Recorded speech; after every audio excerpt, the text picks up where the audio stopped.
our 78th board meeting to order, and we'll begin by the Pledge of Allegiance. I pledge allegiance to the flag of the United States of America and to the republic for which it stands, one nation, under God, indivisible, with liberty and justice for all. I do actually have one adjustment to the agenda, and it's going to be an action item, so we'll make it action item 10.5, and that is going to be approval of an Ed Tech 3 position to fill the existing position for a pre-K through 8 counselor and academic interventionist. We have been unable to fill that position. On an interim basis. On a 1 year term. interim basis. We're still gonna be advertising for that position, but We're gonna approve changing the qualifications to an Ed Tech 3 at this point. All right.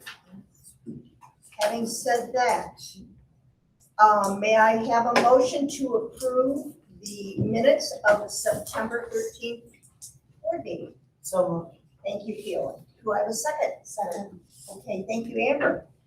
Any discussion? Yes, Just Jeff. a quick spelling check, Michael Busher's name is spelled differently than it is in the minutes, so we can just change that, that would be Thank great. you, I can make that Yeah. change. And he's listed on the Drummond and Woodson website, so Okay. you can get that correct. I will get that, thank you.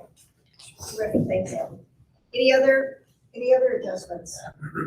Okay. Can I have a motion, we've had a motion to approve the minutes, so we'll take a vote. Those in favor? So moved. Unanimous? Okay, terrific. Somebody's beeping at the same time, yeah. That was the Google Meet. Oh, We have Bridget Morton just came in. Oh, okay. Do we have any other people on Zoom besides that? Nope, just Bridget. Thank you. Do we have any public comment? Seeing none, we'll move on then with the agenda, and we have a presentation from Katie Willis regarding special ed events, or special events throughout the building. Hi, Katie, welcome. Hi, thanks. I'll start, I'm gonna have a little slide for you here. And I'll start by passing around, these postcards. Sean helped me with the picture, he took this beautiful fall picture. Was it last year he took it, or? It was last year after a soccer game. Yeah, it's a stunning fall picture. So I had this idea of making postcards that the school can use as thank you cards for special guests that we have, or special events, or even my original thought was when I do my EYP for summer school to send out reminders to parents, because once summer starts, they don't want to think about school all summer. So I'm like, oh, remember you have summer school. But that's where the idea came from, and then it just kind of blossomed into this card, and it's being passed around so you can see. We just got it printed last week, so I'm super excited about that. So I just wanted to share that with you guys. And then we also, over the summer, I have this book called a Summer Bridge Book that we have all students K through 5 work on during the summertime. And when I send it home, I give a note that says, bring this back next school year, give it to your teacher the first couple of days of school. And we have Pine Tree Frosty does like coupons, but this year we had a late start, so we didn't start till after Labor Day. Pine Tree Frosty was already closed. So Allie said, we'll just come to you. So she had some leftover tubs of ice cream, and she came here. We did an ice cream social for all students that brought the book back. It didn't have to be 100% complete, but it had to have some sort of effort in it. So this is a picture of our ice cream social that we had. We have, forget the percent because I did it a while ago, but I think it was like almost 60% of the students that had the book brought it back. That's pretty good odds for summer work. And last spring, Shelly and I did a presentation on some of the work that we had done on our workshop days, and some of the words some of the lingo is changing. I don't know, if you follow like some of the news feeds on education, but if you hear the word science of reading, that's new out right now. It makes sense. A lot of teachers that are studying are like, yes, I've noticed this. This makes sense. But, we just follow whatever's trending at the time. Usually, with education with reading, things wax and wane constantly. So right now, the big thing is not using fry words or sight words, dolch words, like those are some of the things you might have heard. We actually found heart words to be what, here at Rangeley, we like to use that terminology because it's words that you have to know by heart. So I thought that was kind of sweet. But so this is the list that Allie and Bridget Morton and I came up with. It came from the study that we had studied, and that study had 109 words. We kind of reorganized it and bundled it and took some of the words out that we thought weren't necessary. And this is the list that we have. So they're color coded kind of by grade level so that they're consistent and they're not overlapping in any way. And these words are 50% of the words that are found in children's text. So when children are studying these words and they're memorizing them, then they can easily read the text, not struggle through the words. Because a lot of these are not easily sounded out. Yeah, these are sort of like the words that kids need to know, but that cannot be phonemically Correct. decoded. So Correct. they just gotta learn them by sight. Yeah, and the program that we follow tells you how to map the words. So I was trying to find does. Actually, I don't see somewhere on there, but there does is a good word because does is D-O-E-S. But when you map it, the D says the D sound, but us is a U and a Z. So we're teaching children to map the word does with the D with a dot and the O-E-S with hearts under it. So that they're learning it by heart, that's not O-S. It's, it makes it sound us. You have to know that that's different. So we're teaching them mapping with the words, and we're teaching them to memorize it, but in a different way, so that it makes sense to them. So that way when they see does, they don't have to try to sound it out, because it won't work if they try to sound it out. So we actually came up with a list. We had assessments, and we also developed benchmarks, because the benchmarks changed. We're not using the fry words. I mean, that's like over 100 words. So we had to change our benchmarks in that as well. And last year, I also shared with you guys the decodable readers. They came in a couple weeks ago. And we all liked this image too, because in the past, I think forever, honestly, a level text that shows you that, level text, you have levels, but it has every component of phonemic awareness in every level. So kids just either have to struggle through it until they get to the next level or just memorize. But with decodable text, which is what we ordered, it gives you just like nothing in this level of text will have anything down here until they've mastered that. So I really like this image of explaining what decodable texts are and how they benefit students. So I have copies of those if anybody wants to see them. These are some of the samples that we got. And also, my Critical Thinkers group is starting tomorrow. I have 2 groups going. I have 3rd through 5th grade and 6th through 8th grade. Yeah. And for 3rd through 5th grade, I have a subscription to Birdseed TV, which has tons of critical thinking activities. And so we'll dive into that and do some of those that has games and different things. And we're also going to learn what a critical thinker is and how if you get stumped on something, not to give up, you have to push through, get different ideas, work collaboratively, and find a solution. And with my 6th or 8th grade, we're going to do Odyssey of the Mind. And all the students, I don't think it's been on any of their radars, because the last group that had done this several years ago is already in high school, so they don't have anything to go by. So I have lots of questions. What is this? What are we going to do? So they're going to find out tomorrow what Odyssey of the Mind is. And then at the bottom, where you can kind of see right here is our drone. So last year we did some drone technology and with coding. So we're going to do that as well.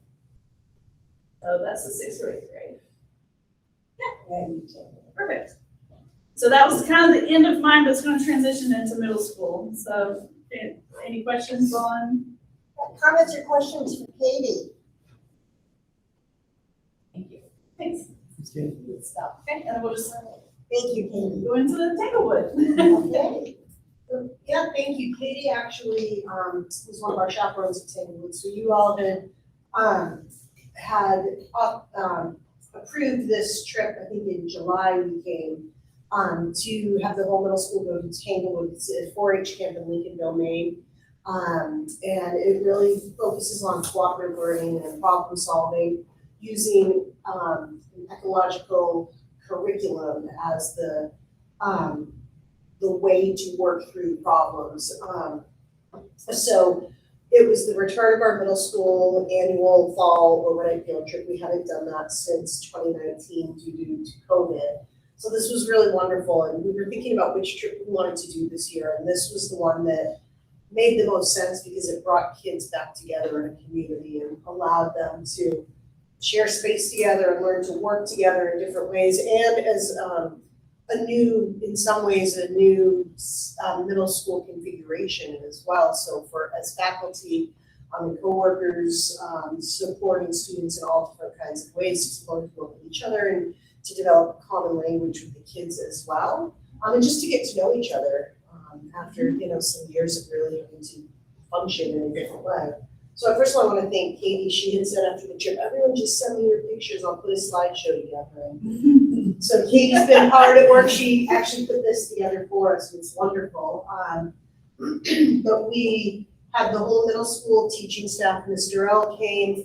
Katie was there. Rowan, our therapist, was there. Linda Fines, our behavioral support. We had some parents there as well. And some other support staff in the building came as well. We drove in the absolute pouring rain. It was really raining. Yeah. Like really raining. Yeah. Oh, like we pulled in. Yeah. I had a video I put on my video like 2 weeks ago, like deafening and like flood. Like the road, I was looking up the edge, I'm like, they're gonna lose part of the road as we were pulling into a road. It was raining. Yeah, it really was. And the kids had I was like, great, can you turn around? yeah, the kids had a great attitude. I never heard one person complain about the rain. It was amazing. So, we pulled in, this sign was there waiting for us. So as I was saying, it's this great facility. They bring people together, and they use hands-on learning to learn the cooperative learning, but also to learn about the ecology around us. It's a ton of fun. So that's what created us. So the students, they really did show their resilience by hiking in the pouring rain. It was so bad, I actually lost any vanity, not that I have a lot, and I put a trash bag in the hole, and I just draped the trash bag down, and I didn't even care.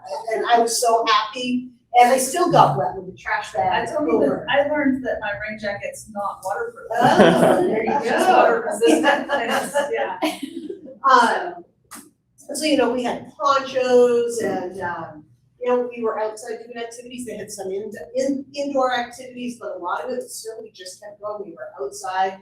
They had fires going for us in all of the cabins and facilities. So, we offered us places to warm up and hang our stuff and dry off. But it was, I think, a great lesson, not only in all what the intention of the curriculum was, but also just learning. You can't always control the outcome, but you can control how you react to it. And everyone really just, I think, did a phenomenal job. I think our leader was wanting to get out of the rain, and the kids were like, "No, we're okay." Yeah. I'm like, we're hardy in Rangeley. Yeah. Like, we go outside all the time. So, Yeah, it's just part of the adventure. So I think additional lessons to learn, and then it cleared up that night. yeah. And they did a night hike where I actually stayed. They had two groups. We had a night hike, and then a group that stayed behind to do improvisational plays and skits, and that all had to do with the ecology and the rules of ecology that we had been studying during the day. And the night hike It was intense. So I wasn't actually. Yeah, Seth and I actually were in the same group, and I mean, my Apple Watch, you know, when you move your Apple Watch, it lights up, and he was like fussing. Our leader was like, I see light. I'm like, I'm sorry, it's my watch. He was trying to get our night vision. He's like, absolutely no lights, no watches, no flashlights, no lights at all. So I had to put everybody's watches in my pockets and lights in my pockets, and we developed our night vision, and it was intense because he walked us right through the woods, and I didn't realize that, you know, I could walk in pitch black because it was still cloudy. It wasn't, you couldn't see stars or anything, so it was very dark, and I don't even know how far it felt like forever, but. It was good. It was And fun. then we heard noises and we played games in the woods. It was a lot of fun. Did you do cooperative learning on the night, like some trust activities? We did not. The other group I heard did. We did not. Yeah, so We were all about just getting through it. Yeah. That was- I think the other group, and it was really neat because I didn't realize that everyone was doing different things. So when we came together, we're like, what did you do? And like, we all had different stories to tell, like what each group did. Yeah, they had broken us up for the day into 4 or 5 different study groups, and then at night, this was a little, I think, more organic how the groups went, Yeah. but yeah, so kids all had different experiences to share back with each other, and you can see after a day of the pouring rain, then they said, who wants to go on a night hike? And I was the first volunteer to stay behind. They said, I'll stay in the cabins with the fire, that's fine. But look at all of the people that, you know, wanted to still be out there doing it, which was really cool. So it was the majority of kids and chaperones wanted to stay outside and keep doing all this outdoor activity. It stopped raining though. It wasn't raining on our night hike, so that helped. Yeah, that was good. And you can see us, you know, the few who decided to stay behind, and but it was great. We had the nice fire you can see in the background, and we skipped, and the kids were just laughing. They were just having fun and playing with each other in different ways, really. And also, you know, crossing over grades. So kids from different grades were interacting. I saw a lot of new friendships actually come out of it that spanned the middle school full grade span. So That's cool. that was our nighttime programming. Then the cabins, so we were set up, the boys had 2 cabins and then the girls were in 3 cabins. So what we didn't learn until later, you can see the girls' cabins on the right, the couches, the lights, the fire, the boys with no electricity. Oh, I heard all You know, that. yeah. Oh, yeah. There wasn't a lot of complaining, but they definitely made it clear the girls got the nice deck. Yeah. So, you know, I had I heard nothing to that do one. with that, but it was pretty funny. I mean, the poor boys, and they had to, you know, hike up and pass the bathrooms, and the way they told it, they were, you know, scrambling over boulders and, True story. yeah. So, but yeah, so, you know, but even that, you know, kids had lanterns and cards and, just playing games and hanging out with cabins was really a lot of fun. And I think maintaining the fire through the night, I mean, the adults did that, but it was a really cool experience. Shared meal times, so Tanglewood, they grow a lot of their food, their produce, which is really wonderful. And it's really about being responsible, in this setting. So it was, you know, we're not wasting food. Everybody got first before anybody could go back for seconds. It was family style, so table by table, and cabins were assigned to set up dinner, and then a different cabin was assigned to clear the tables and sweep the floor. So everybody had a job to do as well. So it really did show that respect and responsibility. I think the kids, you know, I think like the food. It was a different food maybe than what you would expect on a field trip. I think the night they made a mango coconut curry with brown rice, and it was really good. And salads, and I think it had chicken. I mean, it was just really, really interesting and really fun and different food. So at my table, a lot of kids tried stuff they'd never tried before, which was really great too. Just a whole different experience, and eating family style. And there's no electronics, so nobody the whole time had phones or anything. So it was really, kids were really interacting the whole time. So I think that was really wonderful. And here are examples of some of the different team building activities that different groups did. So it looks like the top, you know, trying to balance and find a level. the one on the right, I wasn't in some of these groups. But I remember doing that one years ago when we did this trip. It was, having to navigate across the rooms in certain colors and moving the circles around. On the bottom left, it looks like kind of, a maze with a ball that you have to work together to get down the hole, and, cooperative walking on those kind of, boards, yeah. So just tons of activities like that. They really allow the kids the time to work it out, and adults are really asked to not get involved and let the kids figure it out. It can take a while. Well, Miss Crandall and I were together, we were like acting like kids, because we were like, I know the answer. She's like, okay, let's ask some kids. Yeah, Okay. We had a lot of fun. The tube one was really interesting, because that's not my group, but that was the same thing. Our leader said that was a giant's finger, like up through the soil, and he had a ring on it, and you had to get the ring off the finger without touching the hole, or the giant would wake up. She like told the whole story. So, but it was really good, because you can see we have some tall people who were able to just like kind of do it on their own, but she said it had to be a group effort. So all hands had to be on it, all hands had to be moving forward. And so they learned a lot of communication, because our leader was like, I didn't hear anyone say anything. How are you guys not communicating? So it was really good for, them to learn how to communicate with each other and talk, I got this side, you do that side. Like that was very beneficial for our group. Yeah, they, you can see some more. I think the strings, there was a pencil at the end of that board, and they had to get the board straight, and all using the strings to draw a circle on that paper. So that was one of the kind of during the rain, kids came inside and did that. So just different activities. Our group did one really neat thing where they had to build outdoor shelters, so they taught the kids how to build outdoor shelters, and then tried to decide which one would be the most waterproof. So, they had a plant waterer, and they were testing to see which group, was able to resist water. Of course, they were so wet at that point. I was going to say, nonsense, they were climbing in and seeing if they were getting wet. So, a lot of it, they tried to bring back to the ecology as well, the skill building with that. And then the friendships. Oh, Miss Crandall. Yeah. Me too. I haven't seen that one yet.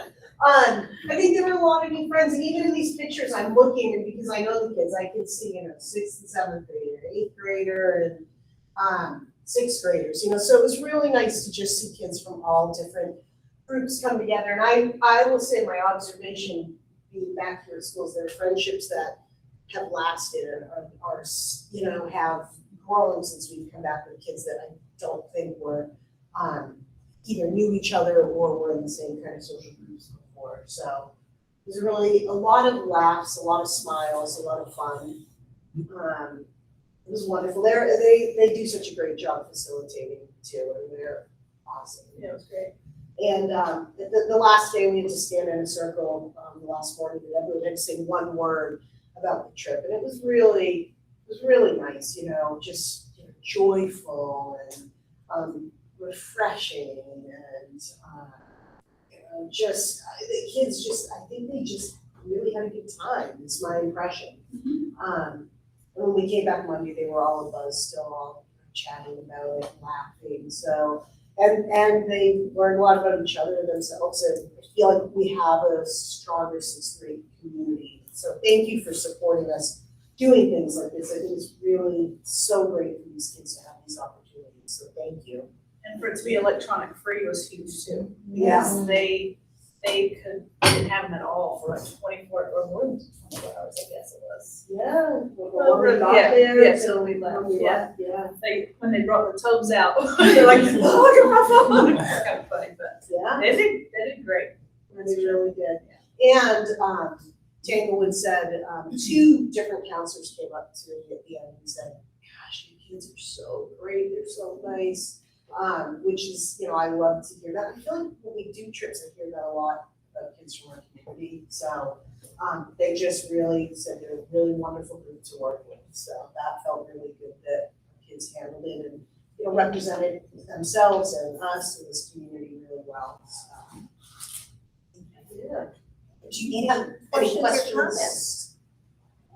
Thank you. Thank you, Yeah. ladies. This is great meeting. And I have to say that these presentations from the board are so really beneficial for us because it's a window into the school and the kinds of things that you're doing with students on a daily basis. And it's wonderful for us to be able to be informed at this level of participation. That and Seth's videos on the website give us a real ongoing snapshot of what's happening in the building, and we appreciate all the effort and time you put into making that happen. So thank you so much. Thank you all. Thank you. Awesome. Good job. Thank you. Moving on to comments. I have several things I'd like to bring to your attention. First of all, I want to say welcome back to Karen Siemens, who is now representing Rangeley. She did her stint on the board, was a great board member, and we're very fortunate to have you back. Thank you We very much. appreciate you coming back to fill that slot. I'd also like to welcome everyone, Bob Green, who is now going to be the Sandy River board member, serving, starting this next month. And we're pleased to have you and your willingness to be with us. Why doesn't everybody just real quickly go around and do you know everybody around the table, I Bob? don't know everyone. Okay, why don't we just start with Seth and introduce ourselves? Seth Willery. That's I know. Yeah. Okay. Welcome, yeah. Thanks. Bob knows me. I know Ken. Joanna Farrar. Danielle May, Kayla Alexander, Debbie Ladd, And Debbie is the vice chair of the board. Georgia Campbell, Okay, you know me. Kathy Katrina. Amber Haley, Joan Dunlap, Angie Woodward. She's our student rep. Terrific, so we're really pleased to have both of you back. Okay. There is a workshop webinar tomorrow. We made you aware of it last month, being sponsored by Drummond and Woodsum. And it is titled, the LGBTQ and other politically contentious issues for board members. And Drummond and Woodsum is going to be presenting this, Melissa Huey and a Peter Flemley. Okay, and it says this live webinar will focus on challenges facing school boards across Maine with regard to politically contentious issues around accommodating gender expansive students and teaching controversial subjects. And so I think it's a really timely webinar.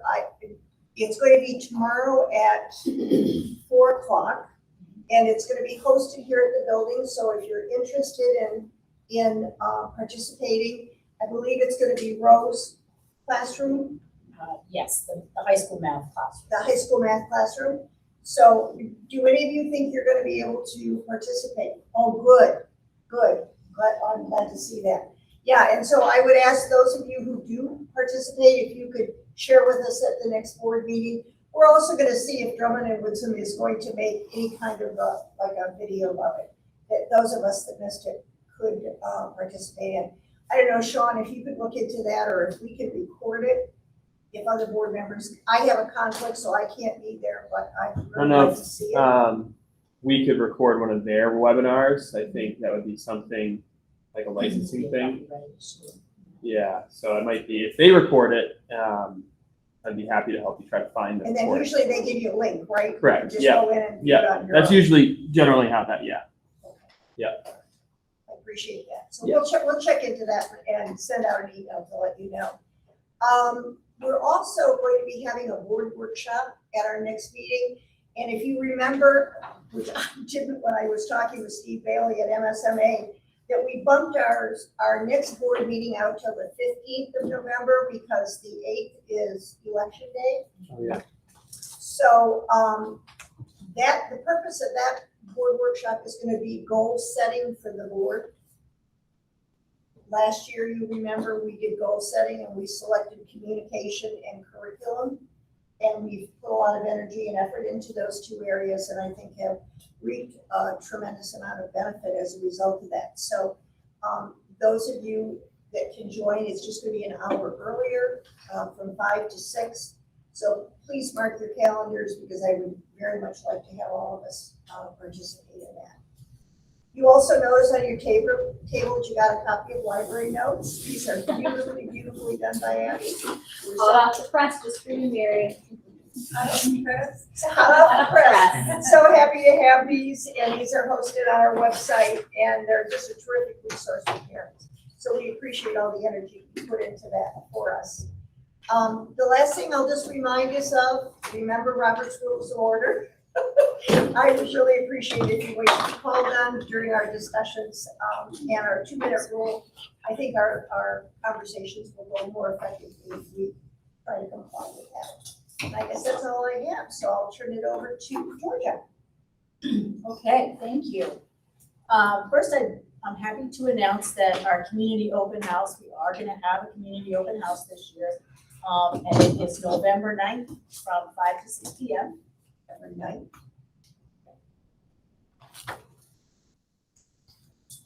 And as you, I think recall, we've been working on sort of getting some policies in place around therapy dogs. And we have a therapy dog that is going to be coming into our building. She has completed all the paperwork, certified therapy dog. She is a bull mastiff. Her name is Maggie May. She's sweet. And Maggie May. And she came into, actually, we had a workshop day on Friday. I couldn't meet Maggie May because I was at another meeting, which I'm gonna talk about in a second, but she came in to meet the staff on Friday. Seth, can you talk a little bit about how that all played out? Yeah, she's great. That Bob said it, the Rod Stewart, I can't stop it when Maggie May starts saying Rod Stewart. But no, I mean, it's just like the dog is so calm. It's a leaner. It'll lean into you. The owner said it kind of finds the person it needs, and it worked the room like with no command. And yeah, big, strong, very calm dog. Like, it's like well, I know a lot of our I don't know. You students. guys met it. It was just really nice. It was, She's lovely. Thank you. Yeah. And she is named after that it was so funny. So when the really yes. so she She named her after that song. So like I said, everyone go down to the high school wing, and people knew there was a dog, and here comes all the teachers back down. I'm like, no, the dog will be here in a minute. Like everyone's so excited. They're like, we're going to find the dog. I'm like, no, we're gonna go back, and the dog's gonna come find us. But yeah, everyone was really excited. It was good. So it's good to know it's named after I the love song. her. Yeah.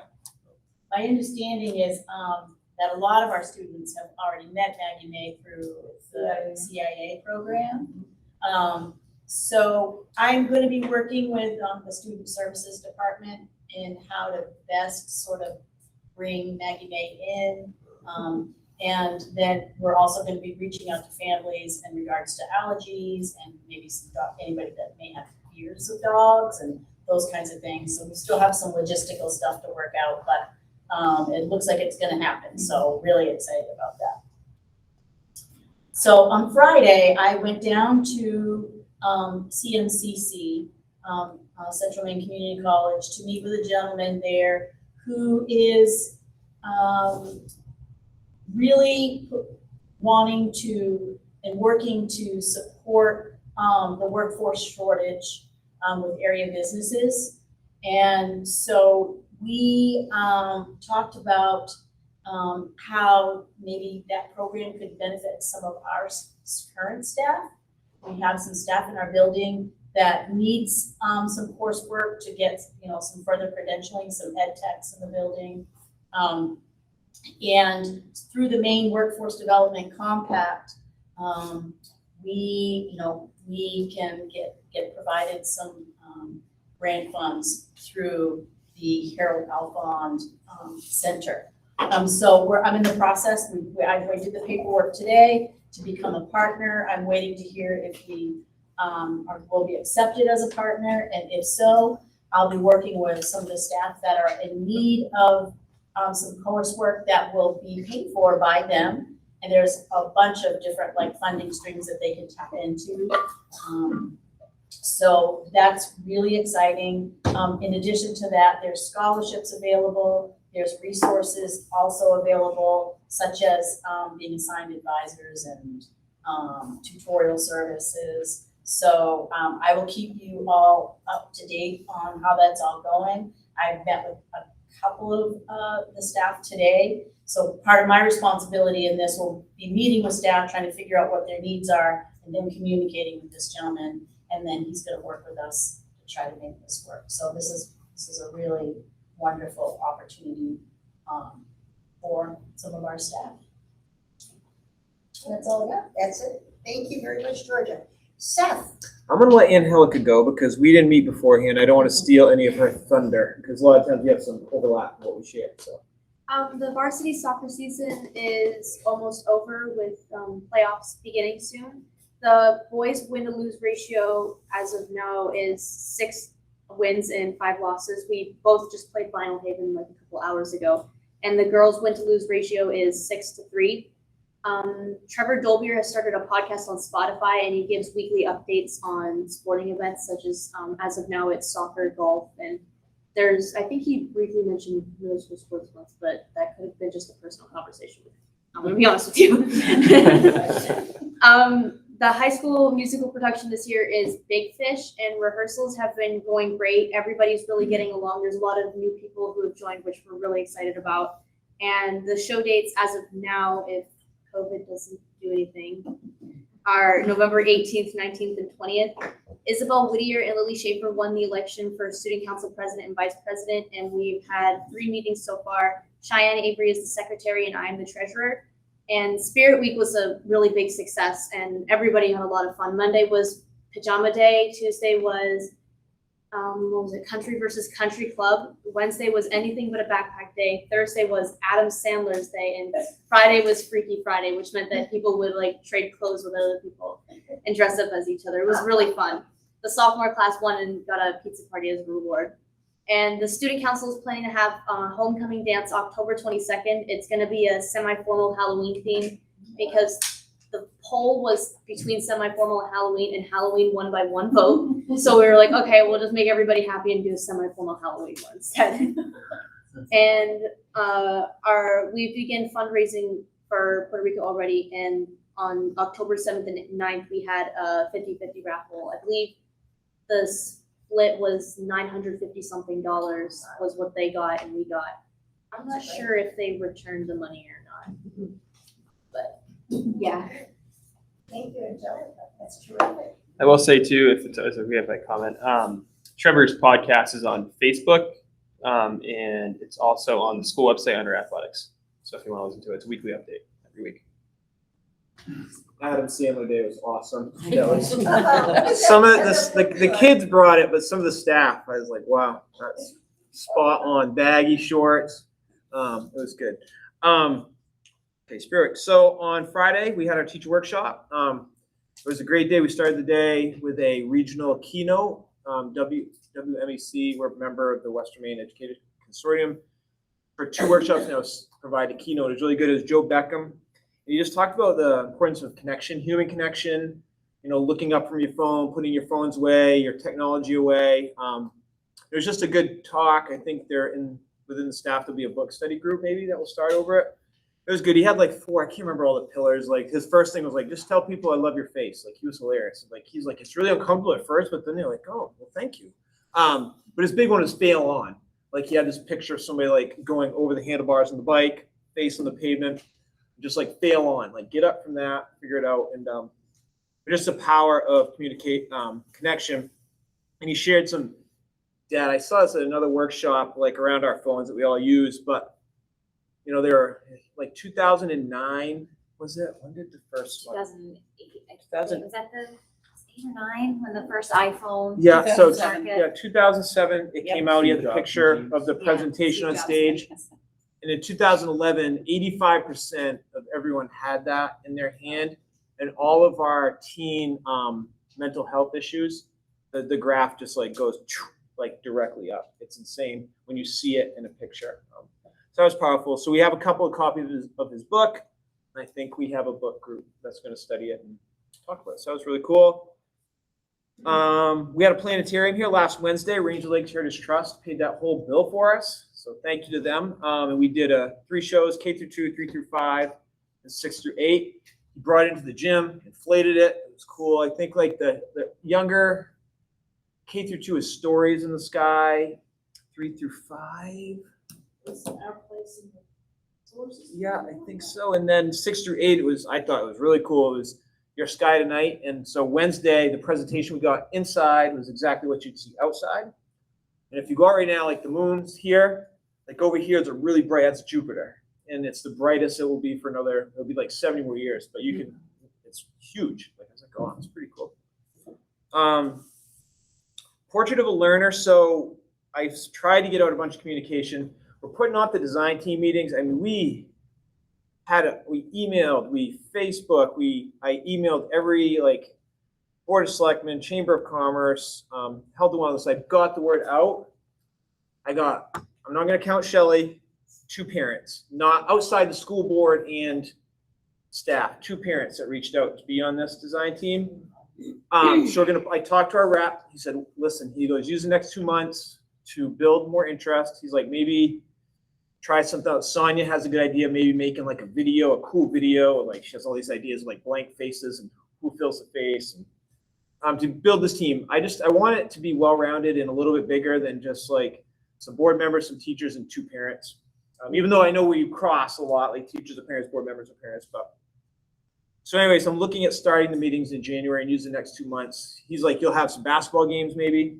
He goes, you got a captive audience when you go at halftime and give a pitch for this thing. And what I would ask is even board members, anyone that wants to be on it, we made an email, it's just pol@rangeleyschool.org.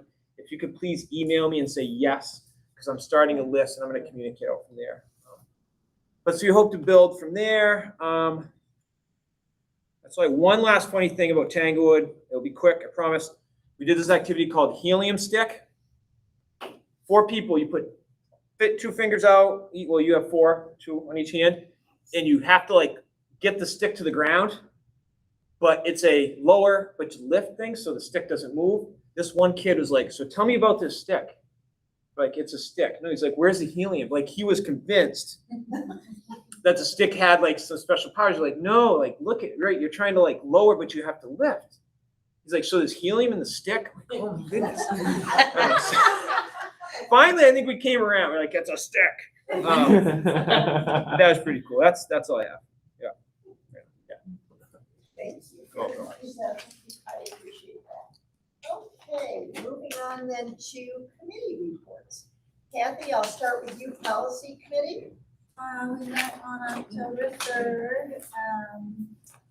We managed to clear up all of our old business, which we will be voting on later on, some of the policies.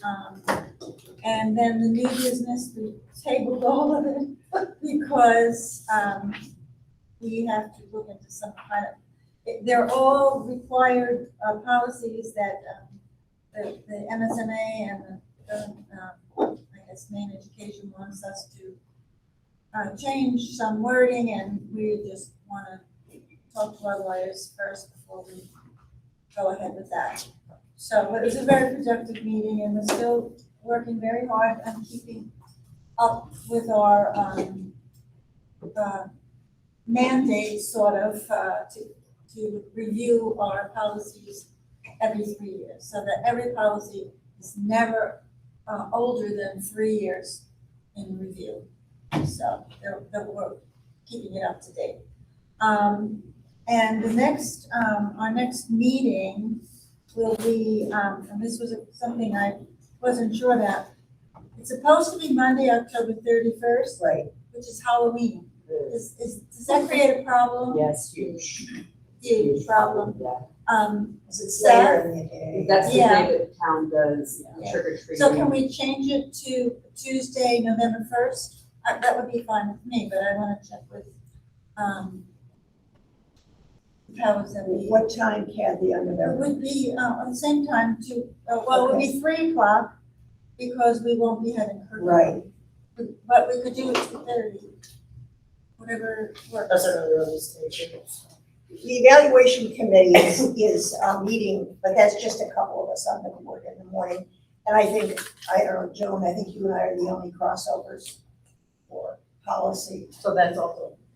So On the if that first. works for you on that Tuesday, we'd be here in the morning, we'll have to come back. I can probably. So is 3 o'clock?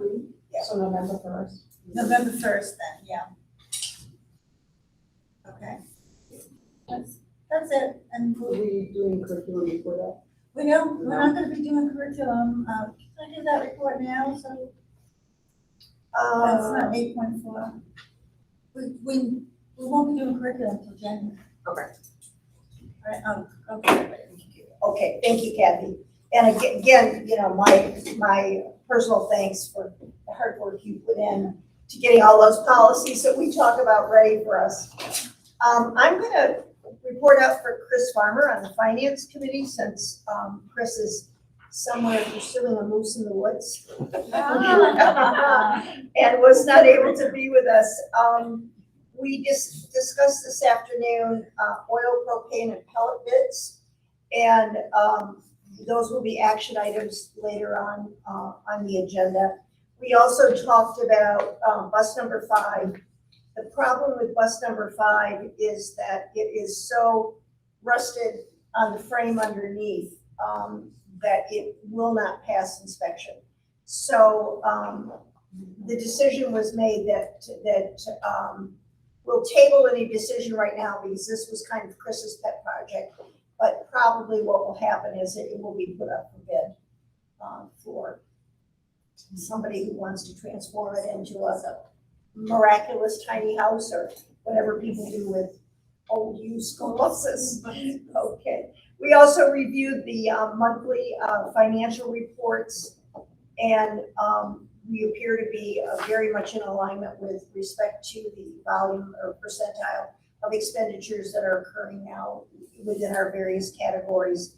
And we also talked about that staffing shift in terms of translating the qualifications for that interventionist / counselor's position to be a EdTech 3 1-year interim strategy, and that will become an action item. So that is essentially what we talked about at Finance. And now I'll turn it to Deb and the Facilities Committee. We met last Thursday, we meet the first Thursday of each month, and we had just a very brief agenda. We have an updated proposal from Revision Energy regarding solar power, and it's the suggestion, recommendation of the Facilities Committee that we move forward with a letter of intent from this company just to see what it is, the upfront costs. There are no upfront costs to us. There would be down the line if you choose to buy the whole plan, but we don't have to decide anything like that right now. But we do think we should get some information from them and just see we are in a really good place to take advantage of this solar power. So there's a whole interesting packet here. If anybody, I think it's been emailed to us maybe. I can make sure that it is. It's pretty detailed and updated. Oh, this one is. Yeah, this is the most recent one. I'll have Chris do it. I think I don't have it, but I'll make sure that he has it. And I mean, yeah. Long-term savings, we're looking at close to $500,000 in overtime. And so it seems like it would be foolish not to pursue something like that at this point. We did talk about shelving for the library again. And we're still trying to decide where the best place to pull the funds from, whether we take it from capital reserve or whether we wait till the end of the year, expense it, and we're not really sure just exactly how that will happen. And there's also the recommendation from the Facilities Committee that all staff, if you've got big ticket items, to make sure that you build them into your budget during the budget process so that we're not looking and scrambling and trying to find a place for the funds to come from. And the other item was just a proposed policy, and we are in compliance with providing restroom facilities for our gender transforming population, whether they're students or adults. And we feel like we have all of those. We have single serve, if you will, bathrooms in place, and so we're good with that. I think that's a policy that's coming down the road, but we feel like we're in a pretty good place for that right now. And some other items, the nurse's office is back up and running, and there's plans to make sure that that plumbing stays moving, in a timely manner, and Jeff has got some irons in the fire to make sure that that does not become an issue again. Middle school science cabinets, we're gonna try to break that down into smaller pieces, and try to figure out what we can do this year, what we can do next year, and so Sarita, you're welcome to kind of spec it out and decide what you need first, second, third, that sort of thing. And that's all I have. Deb, those science labs, that's for the middle school. It is the middle correct? school science, that's correct. Okay. All right. Any questions or comments? Okay, seeing none, we'll move on to the curriculum committee, which was goal two. Kathy? Yes, well, we met on October 3rd, just before the policy meeting. And we reviewed the goals that we had presented the last time. I can just, let me just go through it. So the goals were to have benchmarks of each content outlined and available on the website, so it is a general guidance to what is covered at each grade level. Seth and Sean are working on a template. This is a work in progress. And I'm not sure if I got this right, that you're working on linking it to main learning results, these benchmarks kind of. Well, the main learning results the benchmarks are in the main learning results. We just have to pick out our priorities. Yeah, and make it user-friendly kind of, or reader-friendly. Yes, Because and our I've heard best that effort. main learning results are not. So, Yeah. and then- Okay, so that's just a work in progress, and we will review it, we'll keep reviewing it. The second goal was to make available reading lists for middle school and high school with a suggested list at the elementary. And the reading lists are in the syllabi of the middle school and the high school.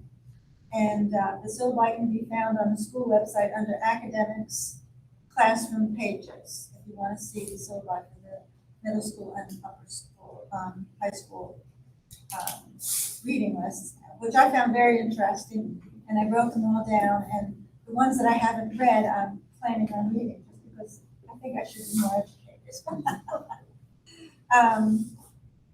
And then courses of study were brought to the board, last month? Yearly course of study on the website is under resources, school handbook. The new programs come to the board with presentation as occurs, which happened tonight, which was wonderful, just a wonderful presentation. Seth will report curriculum changes to us as they occur. Sean will give the board the ability to check syllabi, which is done, we now can do that. The administration will encourage the teachers to communicate with grandparents. That's kind of just an ongoing thing that we want to just keep all of us about that. Any kind of misunderstanding or questions that parents have, we are encouraging them to communicate in a certain way through going to the teacher first. If they have a problem, they're going to the teacher and then up the hierarchy. And also let parents know that there is a policy that they can, a form that they can get, and if they're not happy with the responses that they get. So this is all our effort to keep everything transparent. Anyway, so, and then Seth's weekly video is also ongoing. I think Seth is essentially the maker of this whole thing. All of the above goals were reviewed and discussed. One element we discovered in an effort to have the curriculum available to all is the fact that K through 5 are on Seesaw, which is an app that can only be seen and shared with parents because of privacy concerns. So they were going to discuss with the teachers the possibility of putting a brief review of their classroom activities online, perhaps under classroom pages. And that was the only new thing kind of that we came up with. Everything else we've been working on, mostly Seth has been working on and is ongoing, and Sean too. Yeah, I think we checked all the easy boxes, you know, but Yeah. now that the benchmarking, the vertical alignment, that's where the work starts. We began a little bit of that Friday, so. So our plan is to, because we don't really need to meet every month, we're gonna meet again next January and see just what has been accomplished by then. That's pretty much how it's gonna go. Thank you, Kathy. And just a heads up, if you're a member of the board but you don't currently have children that are in the building, take some time just to go in and look at those classroom pages because they're very informative. Each teacher has a special location on the website where they talk about the activities in their classrooms and use it for a variety of things. And they're really interesting and informative. The negotiations committee. Negotiations committee is going to be made up of myself as chair, Georgia as superintendent, Joan Dunlap, and Deb Ladd. The four of us have met. We've received a request from the teacher side of negotiations for a preliminary meeting. And so that's going to be happening on October the 19th at 2:00. If anyone has a burning passion to serve on the negotiations committee, just send me an email and we'd be happy to consider your participation. I'm sure everybody would love to give up all that time to be involved in teacher negotiations. But we think it's gonna be, we really think it's gonna be a positive process. We're looking forward to doing that. Okay, so that ends the reports. Any questions or comments? Okay. Do we have any appointments, resignations, nominations, or transfers, Georgia? We do not. We do not. Okay, moving along then to our action items. Mary, I think that we need to add an action item to vote on the bids, right? Yes, we are gonna be voting on all of those, but that'll come in under the action items. I don't see it on there. Oh, they're not on here. Oh, okay, so we need to add additional action items. We need to approve separately, the pellet bid. And that'll be 10-6. Thank you for noticing that, Johanna, I appreciate that. And then 10-7 will be the oil and propane bid, because that came in as a combined bid. And I believe that's the only three, that and the approval of that ed tech position are the only three items that came out of the finance committee, correct? Okay, thank you for pointing that out. We'll start with the approval of an overnight stay at the University of Maine at Orono for the Youth Leadership Conference. Georgia, do you want to just make a note or explain what that is? I'm gonna actually ask Delaney Barber, who Oh, is our okay. new school counselor. Okay, Delaney, thank you for being with us. Yeah, of course. Hi, everyone. So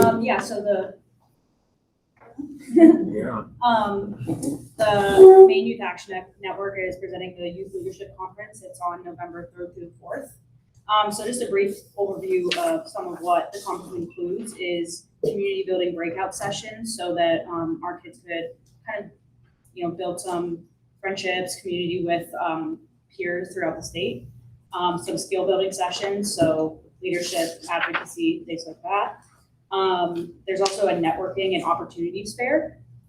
Workshops centering around topics relevant to students, so student voice, youth mental health and wellness, social justice, college and workforce readiness.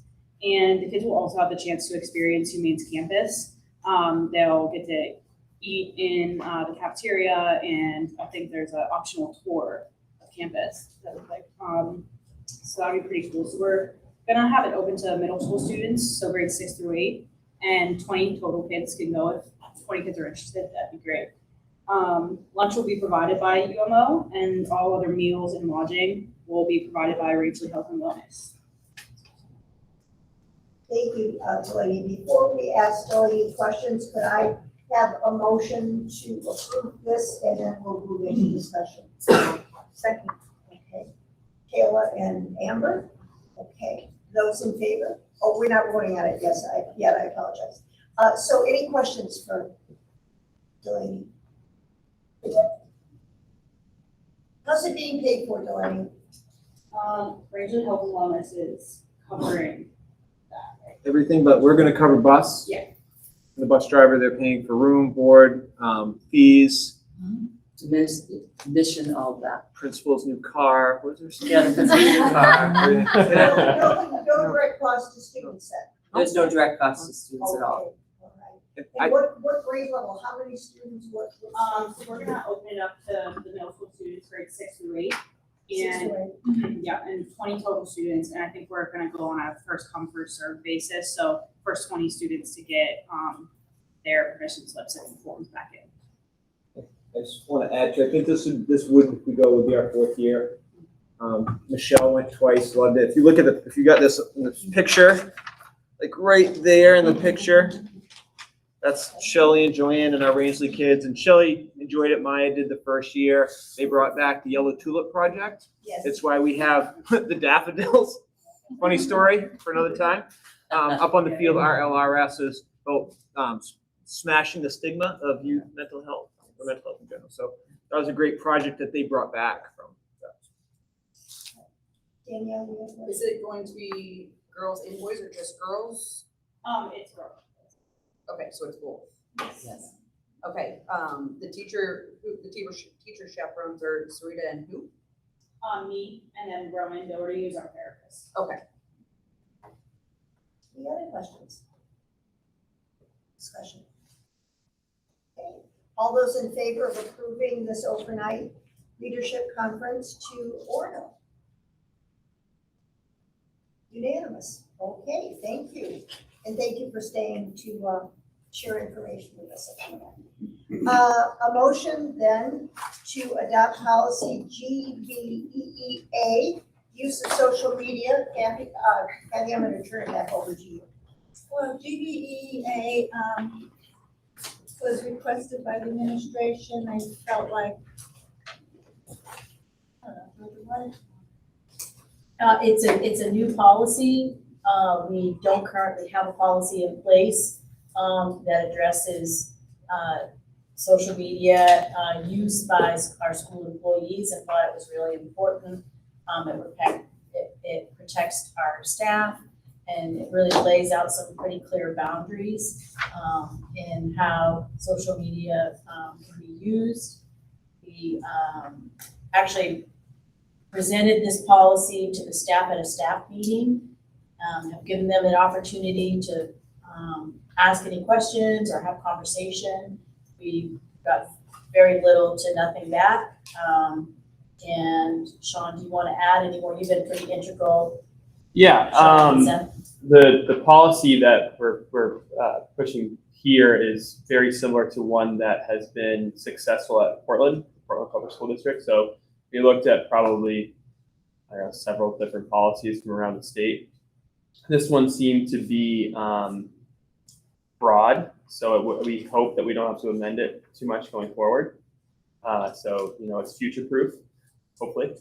And it really draws a line between personal and professional social media.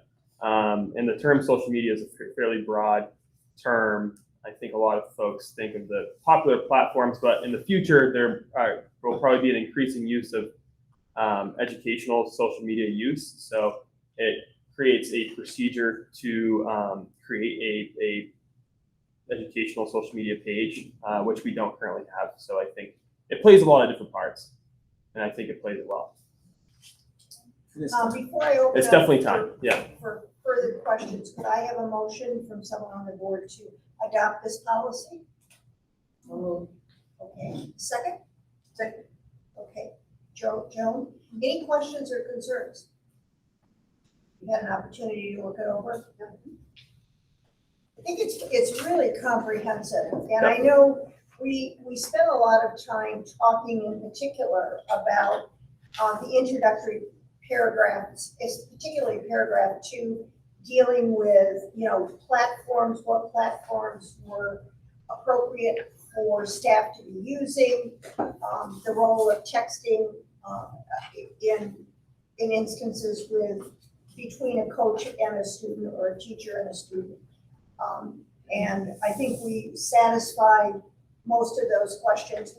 When we initially looked at it, we had some concerns about it, and we really wanted to take the time to be thoughtful and to make sure that the staff had an opportunity to review it and raise any concerns or issues they had. Any other questions or comments about this? I think it's pretty much covers whatever issues might come up. It's very comprehensive. Yeah, and I like this one because of that.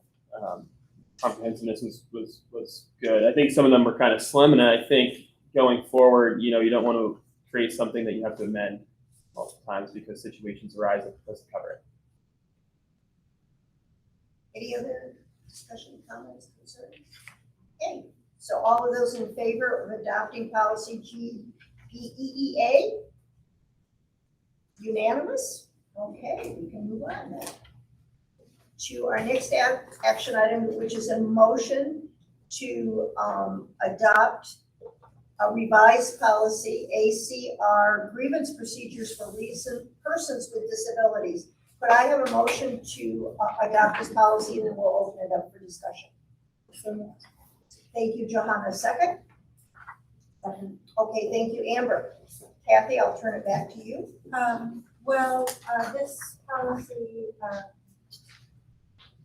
what we did was, I believe it's a required policy, and so what we did was we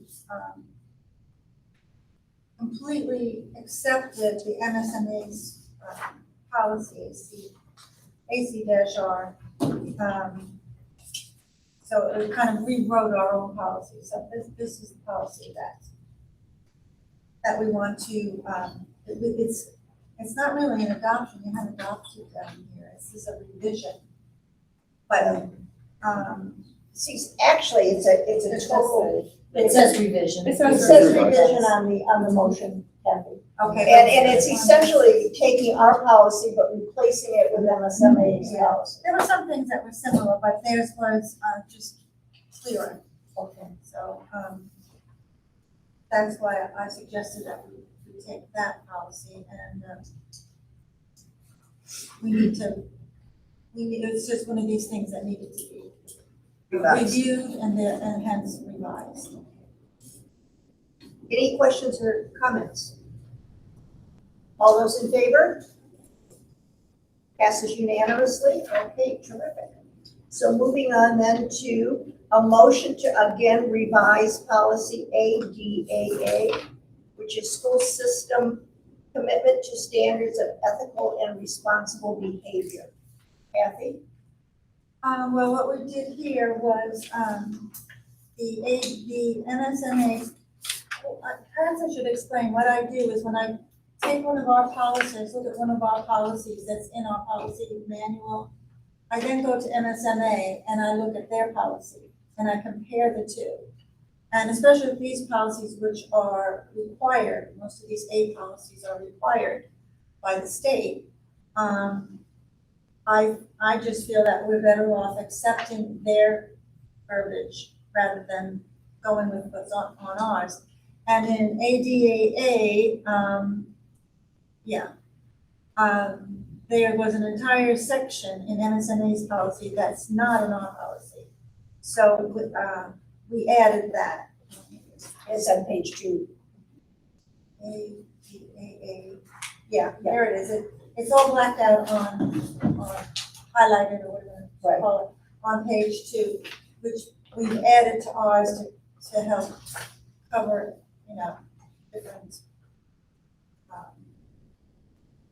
Different aspects of the process that we currently have in our policies. Yes. Thank you. Okay, any questions or comments on this? None? Having seen none? All those in favor of adopting the revision of ADAA, please raise your hand. Okay, terrific, unanimous. Okay.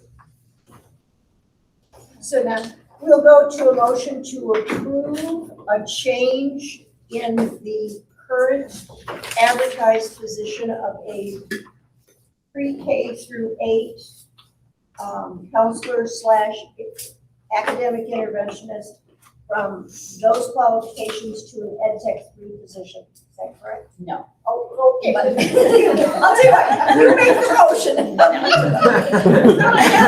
It's not that easy, It's right? okay.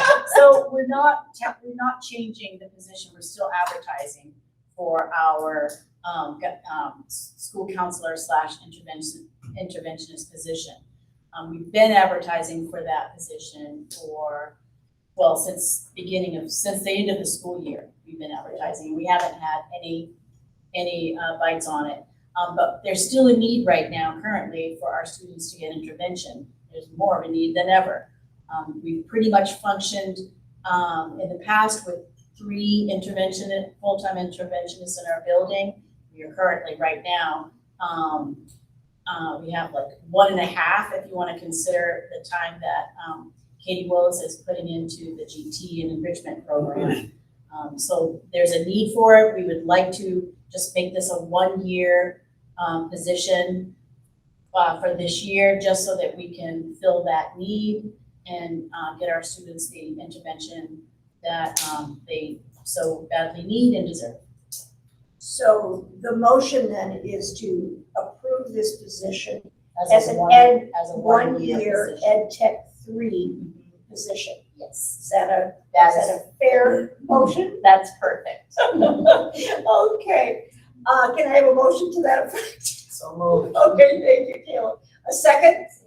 Okay, thank you, Danielle. Any questions or comments? All those in favor?